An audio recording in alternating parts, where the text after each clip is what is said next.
Let's just say not everyone in the building was ready for the woman who walked through that door. How would you react if the person you tried to put in their place owned the whole damn place? Let us know in the comments section below. The man didn't even look up from his clipboard. Polo shirt. Khakis. Like every other building supervisor in every other corporate lobby Georgina Cabrera had ever walked into. But this time, it was hers. Still, he didn't see her. Not really. "You'll want to go around back. The service entrance is on Temple Street," he said without even glancing at her. His pen scratched against the paper, checking off whatever it was that mattered to him more than the woman standing 2 feet from him. Georgina didn't flinch. She never flinched. "Tvali?" she asked calmly, her voice velvet but firm, like a stage actress about to deliver her final monologue. He blinked up. Finally. His eyes caught on the dark brown of her skin, the elegant twist of her natural hair pinned high, the subtle gold pendant that rested against the silk of her blouse. But still, he didn't see her. Well, he chuckled like this was awkward for him. Deliveries and staff go around back. Georgina's jaw didn't tighten. Her fingers didn't clench. She simply smiled, the kind of smile that meant something was coming. Her heels clicked once, twice, then turned toward the front doors of Cabrera Studios. The automatic glass slid open like a curtain lifting on stage.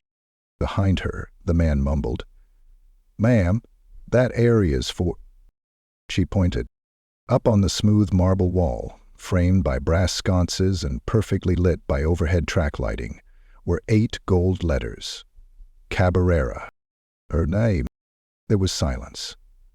Delicious silence. The kind that happens right before a storm or a standing ovation. She didn't look back at him. She didn't need to, because she had already been told no too many times to ever explain herself again. 23 years earlier, a different woman had carried a second-hand camera bag into a Baptist church on a hot summer day. That woman's name was still Georgina Cabrera, but back then no one asked her to use the back entrance. They just ignored her altogether. Georgina balanced the tripod against her shoulder, sweat dampening the back of her t-shirt as she crossed the gravel lot to the side door. She wasn't paid for this gig. In fact, she wasn't even invited. But the pastor's daughter was getting married, and her cousin Talia had begged Georgina to come film it so they could post something cute online. So here she was. Borrowed camcorder. No experience, no backup. Inside the church, gospel music floated down the halls, clashing against the scent of fried fish from the basement. Georgina stopped at the pew near the back, dropped her gear, and opened the camera bag. She checked the batteries, then adjusted the microphone she didn't even know how to use yet. "You the girl Talia sent?" a woman asked. Georgina looked up into a face full of skepticism. Lace gloves, matching hat, one of those aunties who didn't smile unless you handed her a plate. "Yes, ma'am," Georgina said. The woman grunted, then turned to leave. Georgina had to hustle, figure out angles on the fly, run audio through a jack that barely worked. She didn't know if the footage would be good, but when she got home and spliced it together on her borrowed laptop, something changed. She saw magic. A trembling father handing off his only daughter. 2 grandmothers dabbing their eyes in sync. A ring bearer giggling as he nearly tripped. It was raw. It was real. It meant something. And for the first time in her 20 years of life, Georgina Cabrera saw what she was meant to do. Back in the present, she strode through the front lobby like she had walked that path her whole life. The receptionist didn't question her. The front desk manager stood up a little straighter. The man with the clipboard lingered in the doorway like a ghost who didn't know if he still belonged. Georgina stopped at the main elevators, tapped her badge. The doors whispered open. She turned. "Hey," she said, her voice light but cutting through the lobby like a blade. Clipboard guy flinched. You might want to learn the names on the building before telling people where they don't belong." Then she was gone. Up. 27 floors to the top of the world, where her office waited, wrapped in glass and overlooking a city that had tried, time and time again, to swallow her whole. The elevator dinged open with a soft chime, and Georgina stepped out onto polished wood floors that gleamed like a lake under moonlight. The reception desk at the executive level was minimalist, matte white, with a single orchid perched beside a touchscreen directory. The young woman behind the desk gave a bright smile, and Georgina nodded politely but didn't stop. She already knew where she was going. Her corner office wasn't just a space, it was a statement. Floor-to-ceiling windows gave a full panorama of the skyline. The shelves were lined with first editions and film canisters, some dusty, some gleaming with use. A signed photo of Ava DuVernay stood beside an old VHS camcorder, preserved like an artifact. Georgina moved past it all, settling into the chair behind her desk. Leather, custom-built, power quiet enough to whisper. She rested her elbows on the desk, laced her fingers together, and exhaled slowly. The weight of the clipboard man's voice was gone, but not forgotten. It never really left. It just shape-shifted into teachers who called her artistic but undisciplined, into clients who offered exposure instead of payment, into silent elevators and locked doors. Georgina tapped the touchscreen built into her desk. A list of department heads blinked to life, their names waiting to be summoned. But she didn't tap a single one yet. Instead, her eyes drifted toward the old camcorder on the shelf.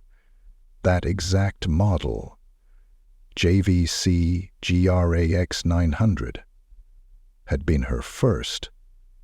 Not this one specifically, no.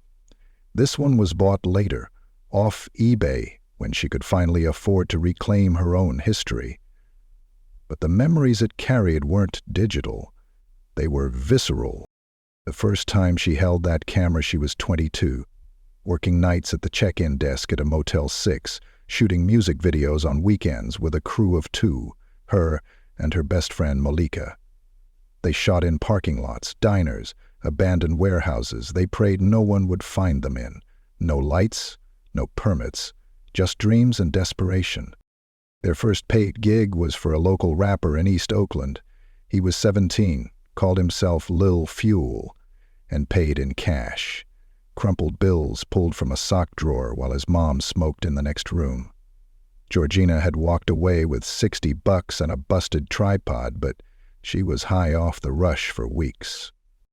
That high didn't last. Not when they tried to pitch their reel to a local production house run by a man named Cullen Hart. She remembered every inch of that office.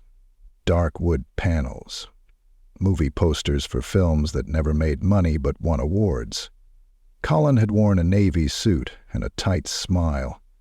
He shook Georgina's hand too long, looked her up and down like he was sizing up a pair of shoes he didn't want to buy. She and Malika had played their real 2.5 minutes of kinetic energy, all jump cuts and ambition.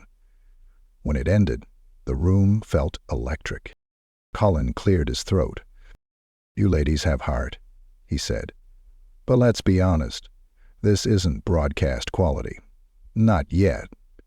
Maybe you'd be better off working under someone who knows the ropes." Georgina had leaned in, not understanding. "Like an internship?" He smiled. "More like run-a-jobs, coffee, errands, grip work. It'll humble you, teach you discipline." Malika had gone quiet. Georgina had clenched her jaw. "You didn't say anything about runner jobs in your email," she replied. "And I didn't know you were bringing homemade music videos either," he shot back. That was the first real no. Not a rejection. Worse, a reclassification. A dismissal that said, "You don't belong up here." They left without saying goodbye. Outside, under the brittle gray sky, Malika had said, "Maybe we should have said yes." Georgina didn't answer. She couldn't. Her mouth was too full of rage. That night, she pawned her earrings and bought a second lens. A year later, they opened their own YouTube channel, shot Kawa films, and started booking weddings and quinceañeras by the dozen. Malika handled editing. Georgina did the directing. They didn't sleep. They didn't party. They didn't have time for feelings. Until Malika got pregnant and moved to Fresno. Just like that, it was solo. Georgina kept the channel going. Changed the name to Cabrera Media. Shot promo vids for barbershops, dog groomers, startup tech founders who had no idea what to do in front of a camera. But slowly, her name started to circulate. Not loud, not flashy, but steady, relentless. She'd built a reputation for making people look like they believed in themselves, even when they didn't. That was her secret. She didn't just shoot footage. She created mythologies. She made people see themselves the way they wanted the world to see them.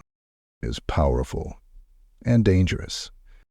When she tried to land an investor for her first documentary, Daughters of the Frame, about black women behind the camera, one white exec told her, "It's a little niche. You know, race stuff doesn't travel well overseas." She smiled, bit her tongue, used his rejection email as her phone wallpaper for 6 months. Eventually, she funded the film herself. Sold her car, slept on an air mattress, got pneumonia twice during filming, won a Peabody. The rest was a blur. Streaming rights, interviews, a sudden flurry of interest from people who used to call her undisciplined.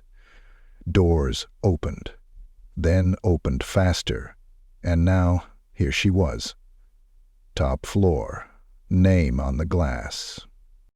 Georgina stood up, walked over to the shelf and ran her fingers along the camera's side. The surface was smooth but worn, like skin, like memory. A knock interrupted her thoughts. It was Sophie, the young intern she'd brought on last month. Nervous eyes, quick smile, smart questions. She reminded Georgina of herself before the grind made her razor sharp. "Hey, Miss Cabrera," Sophie stepped in. "Sorry to bother you. The team's gathering in the screening room in 10. Just wanted to make sure you knew." Georgina nodded, then gestured for Sophie to wait. She reached for the camcorder, lifted it gently, and handed it to the girl. "Ever shot with one of these?" she asked. Sophie laughed. "No, we had a unit on retrotech in film theory. I've only seen them in photos." Georgina smiled, not with her lips, but with something deeper. "Keep it," she said. "First thing I ever owned that made me feel powerful." Sophie's eyes widened. "Wait, seriously?" "Dead serious," Georgina said. "Start building your history now."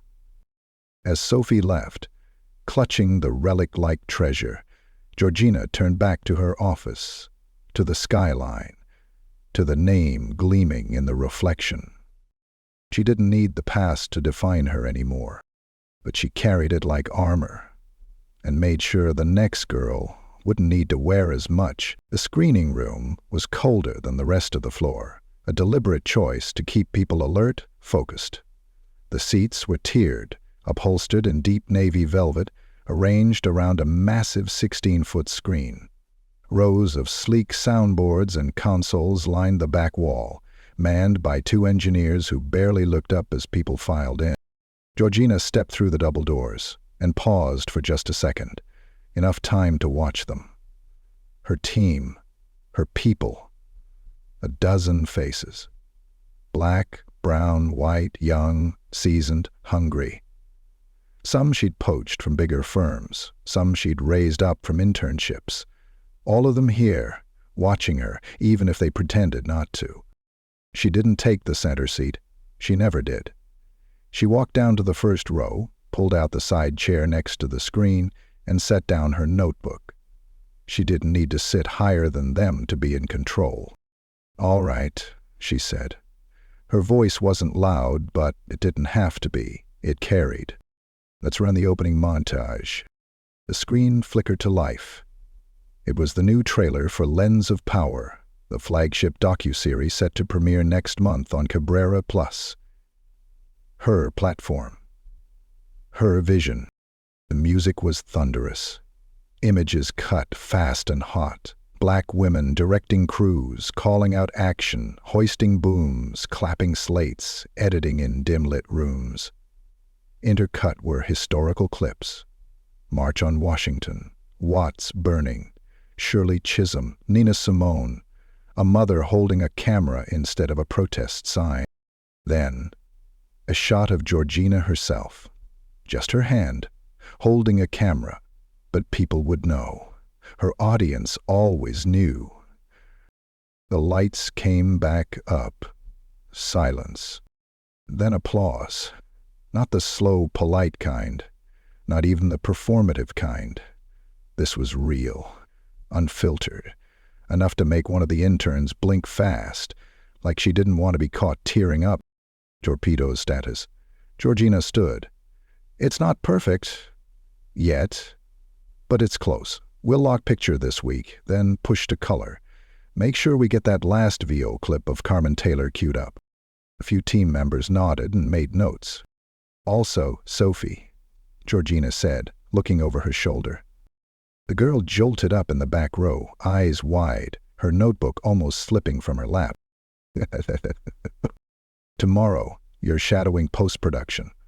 I want you sitting with Jay during the next 2 edits. Sophie blinked. Me? Are you sure? Georgina raised an eyebrow. Do I look unsure? No. I mean, yes.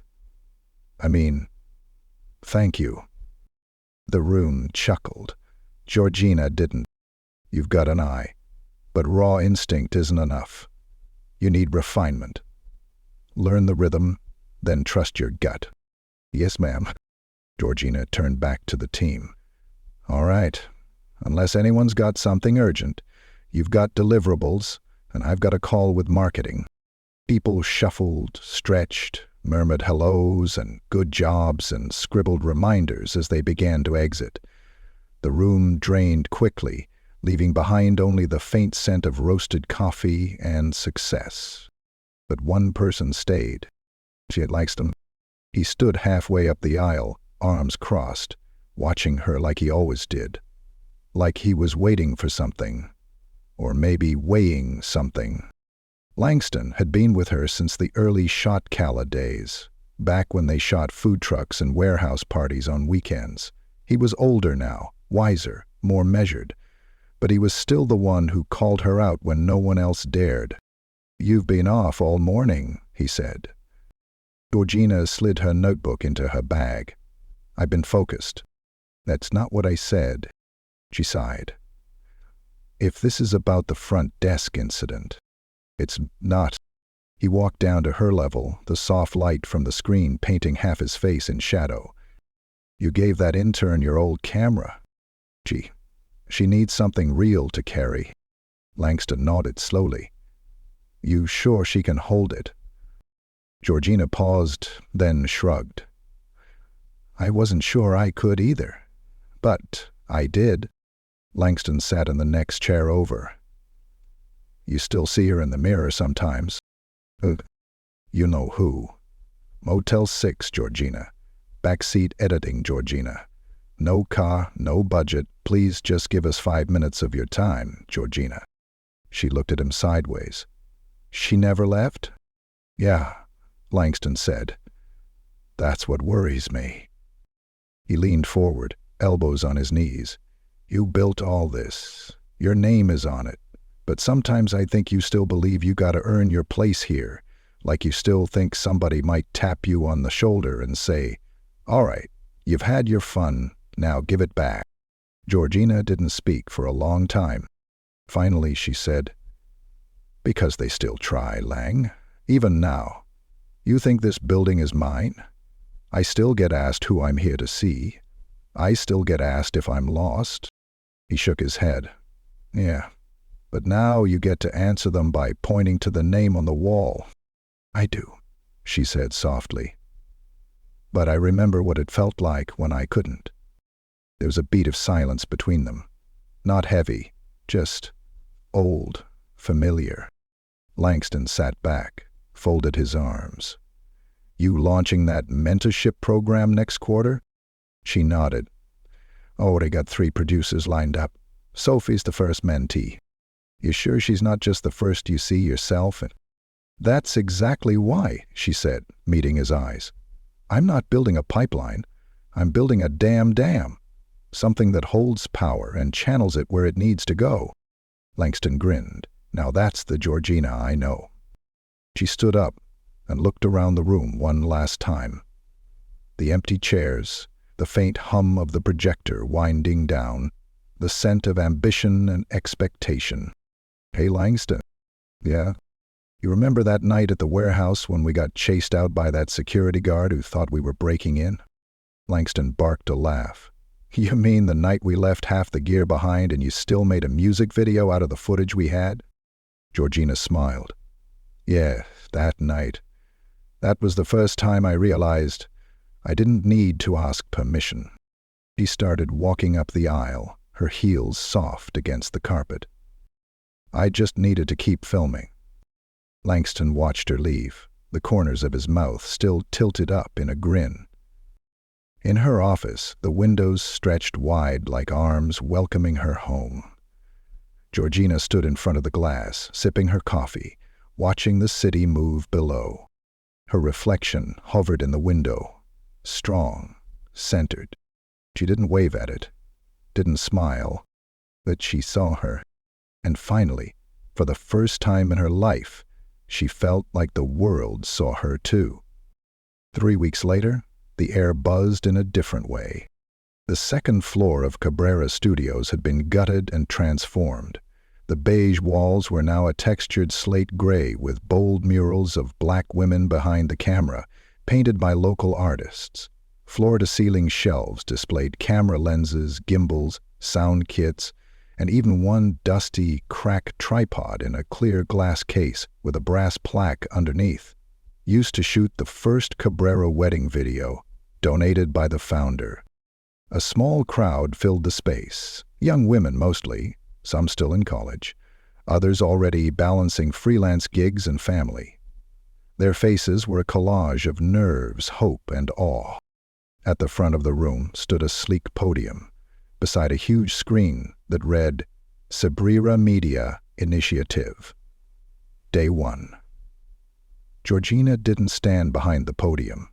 She stood beside it. Like always, she wanted to be eye level. She wore a simple black blazer and jeans. No makeup beyond mascara. Hair pulled up high. She looked exactly like what she was. A woman who didn't need polish to prove she had power. I wasn't invited to most of the rooms I ended up in, she said, opening the program. The room was silent, and I never once used a back entrance because I wanted to. I used it because I had to. Because I was told, this way. Because people looked at me and saw help. Not a founder, not a filmmaker, certainly not a CEO. She looked out over the crowd. At Sophie, sitting front row, camera balanced in her lap like it belonged there. He built this space so that no one ever has to wait for an invitation again. Soft claps began. Then, louder. Applause that was less about celebration and more about shared understanding. Afterward, she stayed and talked with every single mentee. She learned their names, their goals, gave them advice, contacts, even film stock from her personal vault. She didn't rush. She remembered what it felt like to be rushed. As the last girl left, hugging a new friend and holding a media pass like a golden ticket, Georgina turned to Sophie, who was still seated in the front, typing notes into her tablet. Stick around, Georgina said. They stood in the empty room, echoing now with silence and potential. I want you to run this next year, Georgina said. Sophie froze. Run it? Yes, you've got the eye. Now it's time to build the vision. Sophie blinked. But I don't know how to manage something this big. You will, Georgina said, and I'll be right upstairs. Sophie smiled, that nervous, half-shocked kind of smile that only came when you saw your whole future shift in a second. You serious? Georgina nodded. I don't say things I don't mean. Sophie looked down at the camera in her hands. Georgina's old one, the JVC. She touched it like it was alive. It'll make you proud. You're already dead. Later that night, Georgina stood alone on the rooftop terrace of the building. The city stretched out in every direction, glowing, humming, unaware that it had once tried to erase her. Langston stepped out with 2 mugs of hot ginger tea, handed her one, and leaned against the railing. You did it, he said. Georgina sipped. Did what? He laughed. You took the door they tried to close on you and turned it into a whole building. She let that sit. Then she said, It's funny. For years I thought the goal was to prove I belonged in their rooms. But I realize now. Langston looked at her, waiting. I was never meant to fit into their rooms, she said. I was meant to build better ones. Below them, the windows of the mentorship floor glowed warm. You could see the murals even from here. Powerful women, painted 10 feet high, holding cameras like weapons, like tools, like truth. Inside her office, the lights were still on. The brass nameplate on her door glinted. Georgina Cabrera, founder and CEO. She turned back toward it, paused, then pulled a key from her pocket, unlocked the door, and walked in. It was hers, all of it. She didn't sit at her desk. Instead, she pulled out her phone and opened her video app. She flipped the camera. Otis framed herself against the skyline. Hit record.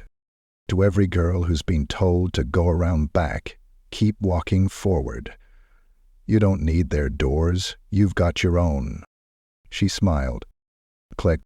The camera stopped recording, and Georgina Cabrera finally exhaled. Not with exhaustion, but peace. She didn't just walk through doors anymore. She made them, and she made sure they stayed open. For good.